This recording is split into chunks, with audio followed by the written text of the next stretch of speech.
चलिए ध्यान दीजिएगा। पिछली क्लास में जो वीडियो गया था उस वीडियो का था कि केमिकल बॉन्डिंग का टेस्ट हुआ था, रासायनिक अबंध का टेस्ट हुआ था 11th क्लास का टेस्ट नंबर 2, उसका आंसर शीट डाला गया था। आज के दिन हम लोग पढ़ते हैं जो चैप्टर है, आपको नोट्स बंटवाया गया है बायोमॉलिक्यूल्स मीन्स जैव अणु, drugs and dye and polymers का, बहुलक का आपको टेस्ट हुआ था, उसका क्वेश्चन का आंसर शीट डालना था। तो आंसर शीट आज बन चुका है, आप आंसर शीट मिला लें। उसके बाद अगर आपको कोई प्रॉब्लम है तो जरूर क्लास में आकर डिस्कशन करें, ठीक है। ये सबसे महत्वपूर्ण क्वेश्चन है। 3 चैप्टर है, तीनों चैप्टर का प्रीवियस ईयर का क्वेश्चन दिया गया है, एनसीईआरटी का भी क्वेश्चन दिया गया है। ये तीनों चैप्टर का एनसीईआरटी प्लस प्रीवियस ईयर का क्वेश्चन दिया गया है। जो भी क्वेश्चन है बना लेते हैं, आपको एग्जाम में यहीं से क्वेश्चन आने वाले हैं, ठीक है। तो आते हैं क्वेश्चन के साथ। पहला नंबर क्वेश्चन देखते हैं क्या है।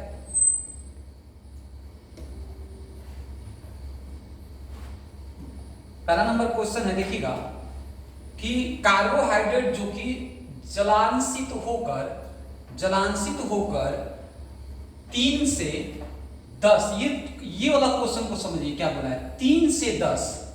तो आपको पता है कि कार्बोहाइड्रेट 3 पार्ट में टूटता है। कितने पार्ट में टूटता है? 3 पार्ट में टूटता है।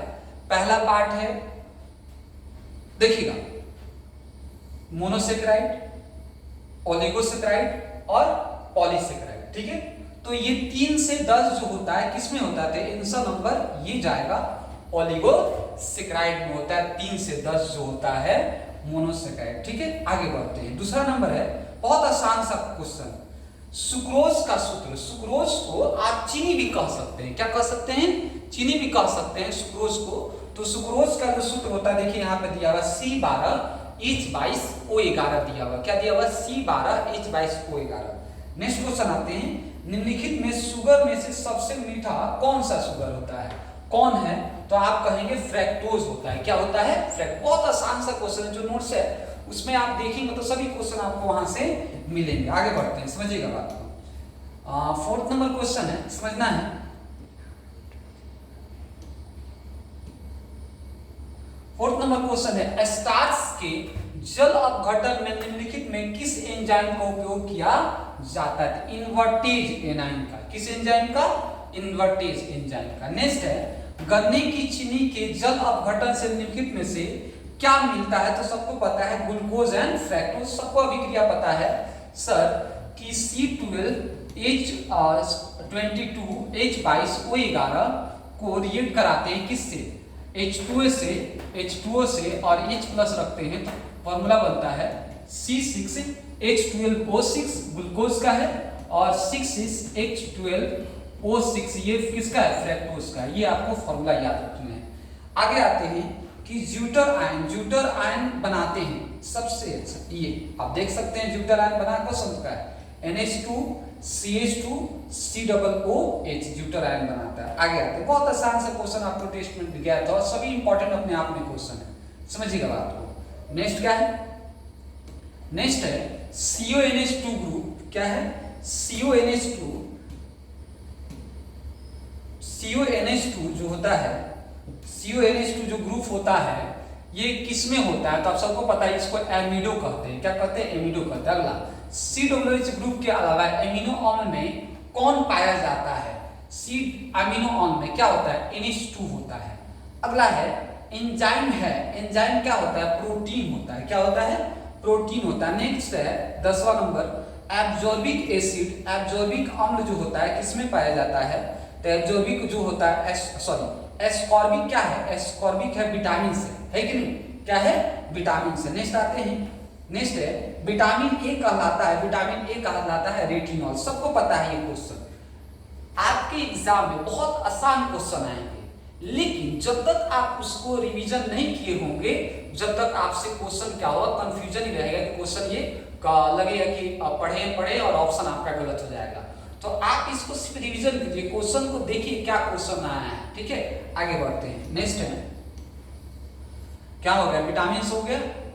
नेक्स्ट आते हैं, कौन है? अगला क्वेश्चन है, विटामिन हो गया। मानव शरीर नहीं उत्पन्न करता है। क्या उत्पन्न नहीं करता है? मानव शरीर विटामिन को उत्पन्न नहीं करता। नेक्स्ट है विटामिन सी है तो एस्कॉर्बिक एसिड, देखिए ये वाला। अगला, निम्नलिखित में से किसमें कोबाल्ट उपस्थित होता है? विटामिन B12, आप जाकर देखिएगा नोट्स में आपको सब बताया गया है। नेक्स्ट आते हैं 15 नंबर, निम्नलिखित में से किस जैव अणु का Mg एक प्रमुख संगठन है? क्लोरोफिल होता है। क्या होता है? क्लोरोफिल। नेक्स्ट आते हैं 16 नंबर क्वेश्चन है। 16 नंबर क्या है देख लेते हैं।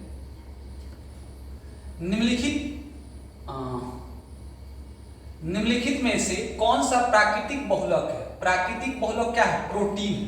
क्या है? प्रोटीन है। अगला, ब्यूना एस और ब्यूना एन जो होता है संश्लेषित लवण होता है, सब नोट्स में आपको बताया गया है। नेक्स्ट, पोलिथीन एक बहुलक है किसका? इथीन का होता है। किसका होता है? आपको सिर्फ हमें आंसर मिलवाना है, आंसर मिला लीजिए। जो भी आपको कॉपी चेक हुआ है आपका कहाँ गलत है, शायद मेरे में भी कहीं ये हो सकता है, करेक्शन हो सकता है, तो आप जरूर मिलाएं आंसर शीट को, ठीक है। अगला, CaF2 होता है, क्या होता है? टेफ्लॉन होता है। क्या होता है? टेफ्लॉन होता है। ओके, आगे आते हैं। बेकेलाइट फिनॉल से किसके साथ अभिक्रिया करके फॉर्मल्डिहाइड, किसके साथ? फॉर्मल्डिहाइड। नेक्स्ट आते हैं, बहुत आसान सा आपके टेस्ट में क्वेश्चन आया है और यही आपका सिलेबस ही है, कोई हार्ड सिलेबस नहीं है, बहुत आसान सा है। नेचुरल जो रबड़ होता है वो क्या है? निम्नलिखित किसका बहुलक है? आइसोप्रीन का। किसका है? आइसोप्रीन का। नेक्स्ट है, निम्नलिखित में से कौन बायोडिग्रेडेबल बहुलक है? सेलुलोज है। बायोडिग्रेडेबल सबको पता है, जो बायोडिग्रेडेबल खुद से क्या हो जाए, वो खुद से वातावरण में घुल मिल जाता है, उससे क्या बोलते हैं? बायोडिग्रेडेबल बोलते हैं। अगला है 23 नंबर, निम्नलिखित में से कौन योगशील बहुलक है? योगशील बहुलक मतलब उच्च घनत्व पॉलीथीन। ओके, अगला, क्लोरोक्वीन होता है। क्लोरोक्वीन मलेरिया होता है, एंटी मलेरिया होता है क्लोरोक्वीन। ओके, आगे बढ़ते हैं।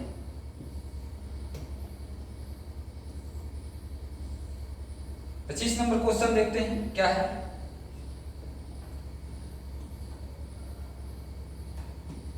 निम्नलिखित में से ब्रॉड स्पेक्ट्रम एंटीबायोटिक नहीं है, पेनिसिलिन नहीं है। क्या है? पेनिसिलिन। एनसीईआरटी में जाकर देखिए तो आपको मिलेगा जरूर।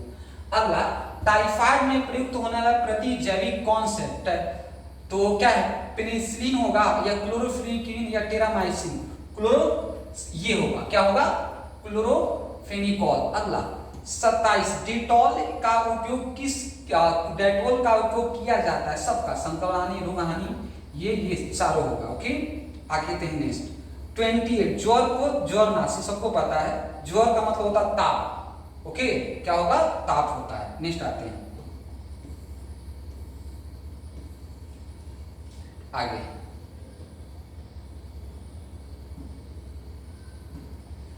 पेट में ज्यादा अम्ल के उत्पादन को वश में किया जाता है, एंटा एसिड कहा जाता है, एंटा अम्ल है, ठीक है।